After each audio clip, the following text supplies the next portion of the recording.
Hi kids, it's Mrs. Clark again, and we're ready for Charlie and the Chocolate Factory, Chapter 18, Down the Chocolate River. Off we go, cried Mr. Wonka. Hurry up, everybody. Follow me to the next room, and please don't worry about Augustus Gloop. He's bound to come out in the wash. They always do. We shall have to make the next part of the journey by boat.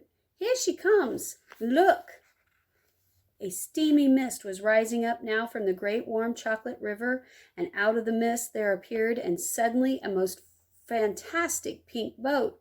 It was a large open rowboat with a tall front and a tall back, like a Viking boat of old. Vikings? So picture it in your mind, a pink boat with a tall back and a tall front, just like a Viking boat. It was of such a shiny, sparkling, glistening pink color that the whole thing looked as if it were made of bright pink glass.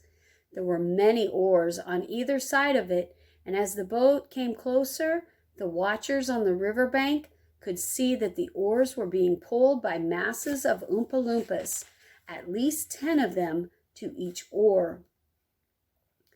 "This is my private yacht," cried Mr. Wonka, beaming with pleasure. "I made her by hollowing out an enormous boiled sweet. Isn't she beautiful? And see how she comes cutting through the river." The gleaming pink boiled sweet glided up to the river bank. 100 Oompa Loompas rested on their oars and stared up at the visitors, and then suddenly, for some reason best unknown to themselves, they all burst into shrieks of laughter. "What's so funny?" asked Violet Beauregard. "Oh, don't worry about them," cried Mr. Wonka. "They're always laughing. They think everything's a colossal joke. Jump into the boat, all of you. Come on, hurry up." As soon as everyone was safely in, the Oompa Loompas pushed the boat away from the bank and began to row swiftly down the river. "Hey there, Mike TV!" shouted Mr. Wonka. "Please do not lick the boat with your tongue. It'll only make it sticky." "Daddy," said Veruca Salt, "I want a boat like this.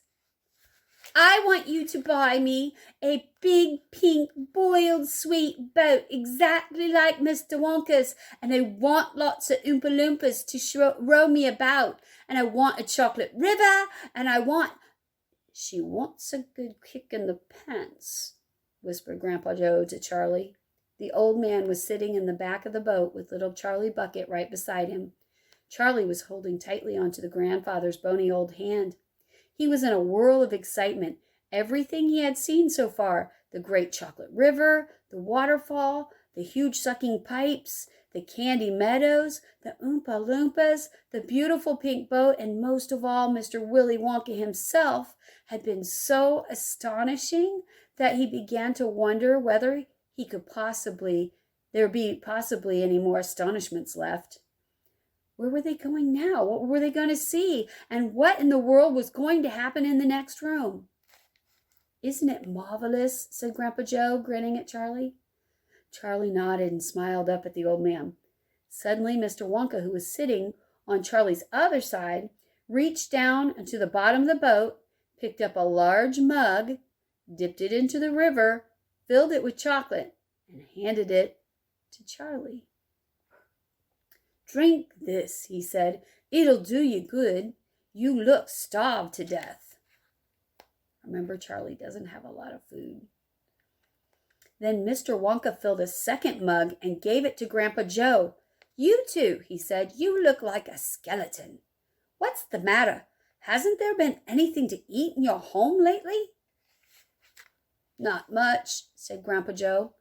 Charlie put the mug to his lips, so like a coffee mug.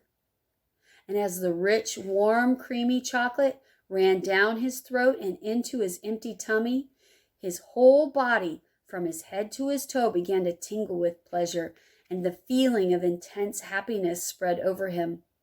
"You like it?" asked Mr. Wonka. "It's wonderful," Charlie said. "The creamiest, loveliest chocolate I've ever tasted." "That's because it's been mixed by waterfall," Mr. Wonka told him. And maybe your picture in your head looks like this Viking ship. Maybe you could draw a picture of Willy Wonka's Viking ship, all pink and made out of candy. That would be good. The boat sped on down the river. The river was getting narrow. There was some kind of dark tunnel ahead, a great round tunnel that looked like an enormous pipe, and the river was running right into the tunnel, and so was the boat. "Row on!" shouted Mr. Wonka, jumping up and down and waving his stick in the air. "Full speed ahead!" And with the Oompa Loompas rowing faster than ever, the boat shot into the pitch-dark tunnel, and all the passengers screamed with excitement. "Ah! How can they see where they're going?" shrieked Violet Beauregard in the darkness.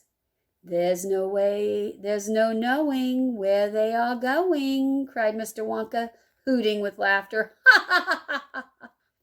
There's no earthly way of knowing which direction they are going, and there's no knowing where they're rowing, or which way the river's flowing.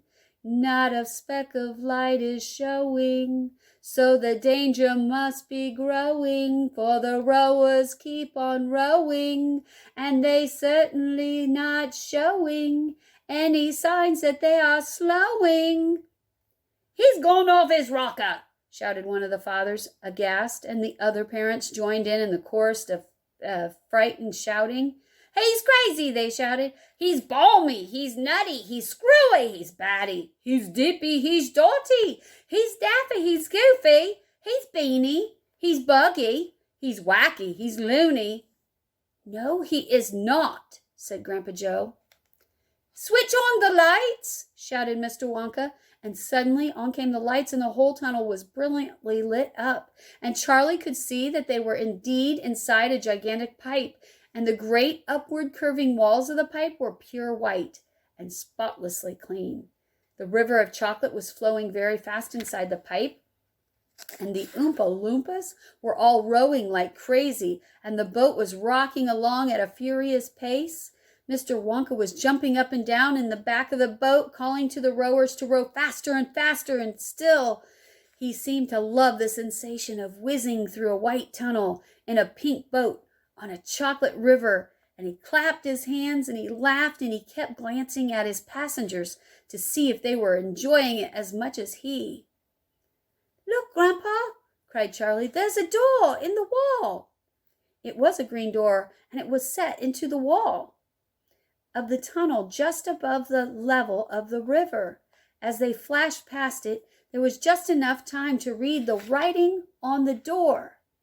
"Storeroom number 54, it said. "All the creams, dairy cream, whipped cream, violet cream, coffee cream, pineapple cream, vanilla cream, and hair cream." "Hair cream!" cried Mike TV. "You don't use hair cream." "Row on!" shouted Mr. Wonka. "There's no time to answer silly questions." They streaked past a black door. "Storeroom number 71, it said on it. "Whips, all shapes and sizes." "Whips!" cried Veruca Salt. "What on earth do you use whips for?" "For whipping cream, of course," said Mr. Wonka. "How can you whip cream without whips? Whipped cream isn't whipped cream at all unless it's been whipped with whips. Just as poached eggs isn't a poached egg unless it's been stolen from the woods in the dead of the night. Row on, please." They passed a yellow door on which it said, "Storeroom number 77. All the beans. Cacao beans, coffee beans, jelly beans, and has-beens." "Has-beens," cried Violet Beauregard. "You're one yourself," said Mr. Wonka. "There's no time for arguing. Press on, press on."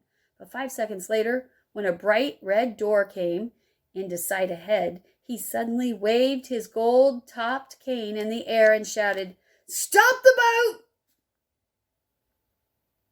Chapter 19 is called The Inventing Room, The Everlasting Gobstoppers, and Hair Toffee.